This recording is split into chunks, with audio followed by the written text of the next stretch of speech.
need to connect resources, we need to connect markets, we need to connect people and the continent at scale. You posted recently about Pan-African payments and settlement system. Are you seeing innovation in this space? And how can we take this ownership model that you've referenced into more practical implementation? When you read the AFCTA, this is a free trade continental agreement for Africa, it's the boldest vision for the continent, but remains a paper. It does, because intra-Africa trade is still the lowest across continent. I think it's sub 17% or something like that. Around there. What that means in practice is that if I'm a farmer from Ethiopia and I'd like to sell my grain to agro-industry in Rwanda, I'll face a lot more friction than selling my grain to Asia or Europe. Which is crazy. This is crazy, right? And what we need is interconnected ecosystem of infrastructure, which is rail, roads, waterways, etc. I think we need to harmonize regulations, which is still a big problem. And we need a financial infrastructure to sort of underpin that trade. And that's where PAPS comes in. It is enabling banks on the continent to transact without having to go through correspondent banks. As Bank of Kigali, we are now part of the 60 plus banks that are connected.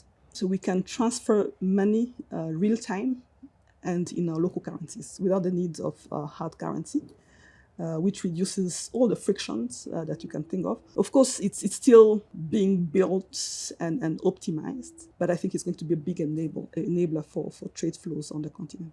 In the lead up to COP30, you said this, the future of banking is green. I'm curious to know what you were trying to communicate with that. The growth agenda in Rwanda is green. I think we call it, green growth path.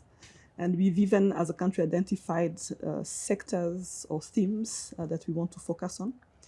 And for us, as Bank of Kigali, as a partly state-owned organization, we need to support the growth agenda. When we look at projects to finance, we ask them about sustainability because, again, we cannot prioritize. We don't have the luxury of saying, we'll think about sustainability later. Exactly. And today we have great projects in mobility, in climate smart agriculture, in infrastructure, energy, etc., which we finance and we get great incentives from the state. Our clients get subsidies when they engage into green projects.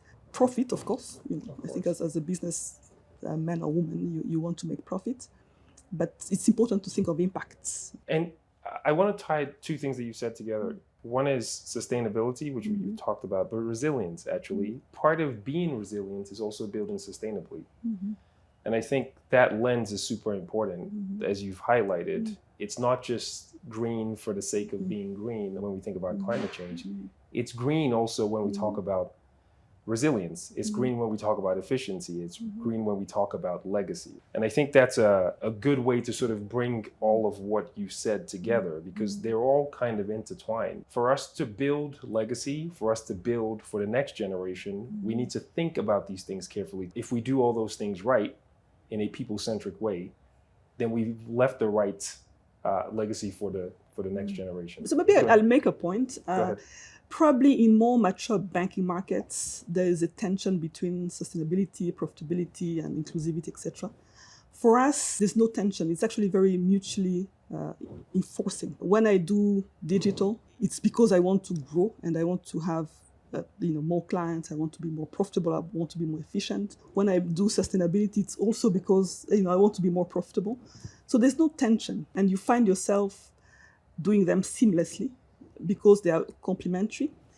What we have to build in our organizations is agility and absorption capacity, because we need to keep changing.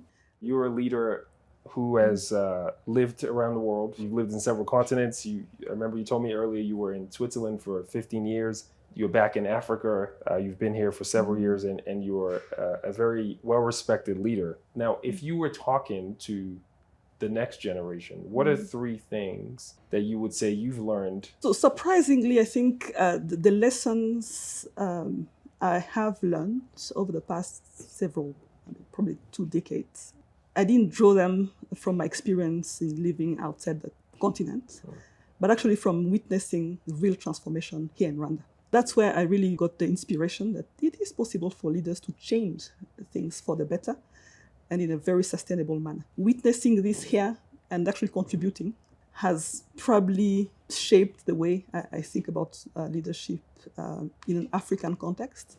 It's clarity of vision that's critically important. We need to be clear about what we want to achieve as a people. I'll come back to unity of purpose. What I've seen over the years is, again, when you have a good team of people who think that we can achieve things together, we actually make progress. Anything is possible, yeah. That's great. Thank you, Diane. It's been a great pleasure having you, and I look forward to staying in touch. Thank you very much, Peter.